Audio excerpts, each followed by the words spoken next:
बिस्मिल्लाहिर्रहमानिर्रहीम। अस्सलाम वालेकुम नाज़रीन, आप यूट्यूब चैनल देख रहे हैं। मैं इमरान खान हूँ। जो सबसे अहम खबर है वो अब से थोड़ी देर के बाद डेवलपमेंट होने वाली है। जब आप ये वीलॉग सुन रहे हैं या मैं सुबह के वक्त रिकॉर्ड कर रहा हूँ, इमरान खान साहब के दो केसेस जिनके अंदर वो जेल के अंदर बंद हैं, उन दोनों केसेस की अपीलें आज इस्लामाबाद हाई कोर्ट में लगने जा रही हैं।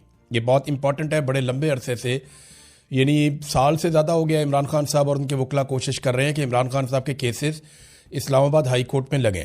इमरान खान साहब के वकील सलमान सफदर साहब कई मरतबा ये कह चुके हैं कि ये केसेस बिल्कुल ठहरने के काबिल ही नहीं है, और अगर सुप्रीम कोर्ट या हाई कोर्ट में किसी भी जगह पे ये केसेस जाते हैं तो ये उड़ जाएंगे। इमरान खान साहब इन केसेस में रिहाई पा लेंगे।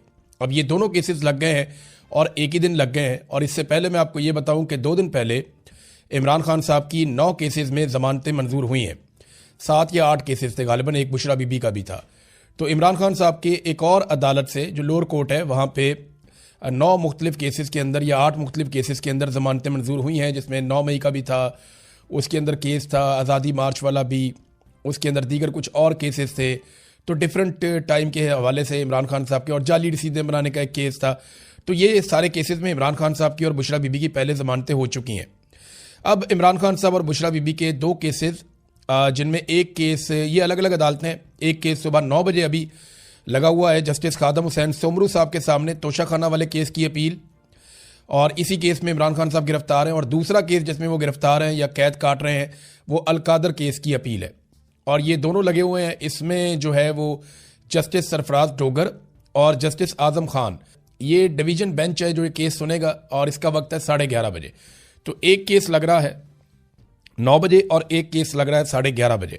अगर इन दोनों में इमरान खान साहब की जमानत हो जाती है तो फिर इमरान खान साहब कैदी नहीं रहेंगे, फिर वो आज़ाद हो जाएंगे, वो बाहर आ जाएंगे।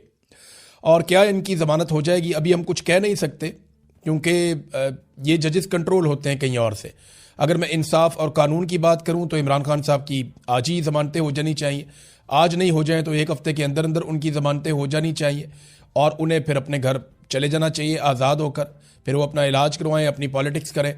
लेकिन यहाँ जो दिखाई दे रहा है कि आप कुछ प्रिडिक्ट नहीं कर सकते, क्योंकि अदालतें कंट्रोल में हैं एजेंसियों के, और एजेंसियां जो फैसला करेंगी उसके मुताबिक ही चीज़ें होती हैं पाकिस्तान में। अगर इंसाफ और कानून के मुताबिक हो तो ये केस लगते ही बहुत पहले इमरान खान साहब रिहा हो जाते।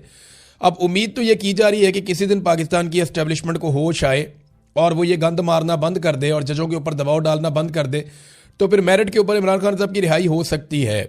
और अगर इन 2 केसेस में इमरान खान साहब की फ़र्ज़ करें आप ज़मानत हो जाती है या उन्हें रिहा कर दिया जाता है, तो फिर किसी और केस में इमरान खान साहब को अंदर रखा जा सकता है। तो ये तो डिपेंड करता है पाकिस्तान की मिलिट्री एस्टेब्लिशमेंट पे, वो कितना दबाव महसूस कर रही है। देखिए 3 तरह के दबाव हैं एस्टेब्लिशमेंट पे। एक बात तो मैं आपको क्लियर कर दूं, जिस वक्त इमरान खान साहब की ये आंख का मसला उठा था ना, तो उस वक्त पाकिस्तान की मिलिट्री एस्टेब्लिशमेंट में बहुत खौफ फैल गया था। वो बहुत परेशान थे और बहुत सारी जगहों पर बहुत सारे अहकामात भी जारी किए गए थे।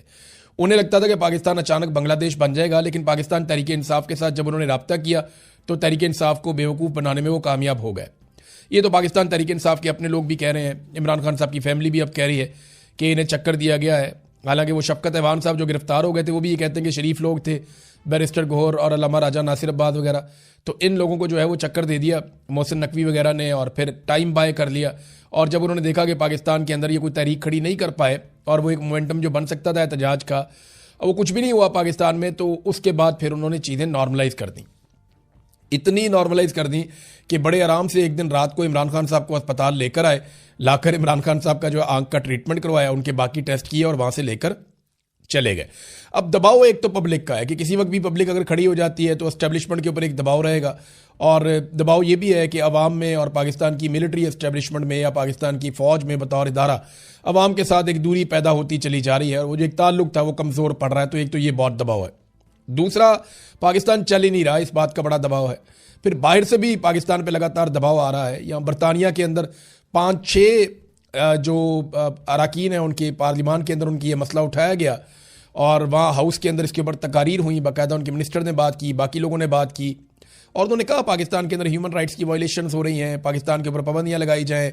बल्कि जर्नैलों के ऊपर पाबंदियों का भी तस्करा किया गया। ये भी कहा गया कि पाकिस्तान के साथ हम इसके बावजूद ट्रेड करते हैं, पाकिस्तान को बहुत सारे फ़ायदे देते हैं। तो ह्यूमन राइट्स की जो वायलेशन हो रही हैं, इसके बाद इन सारी चीज़ों पर नुक्ताचीनी की गई और पाकिस्तान पर बहुत तनकीद की गई। और वहाँ पर यह मामला भी ख़त्म नहीं हुआ, यह भी आगे चलेगा, आप देखते रहेंगे।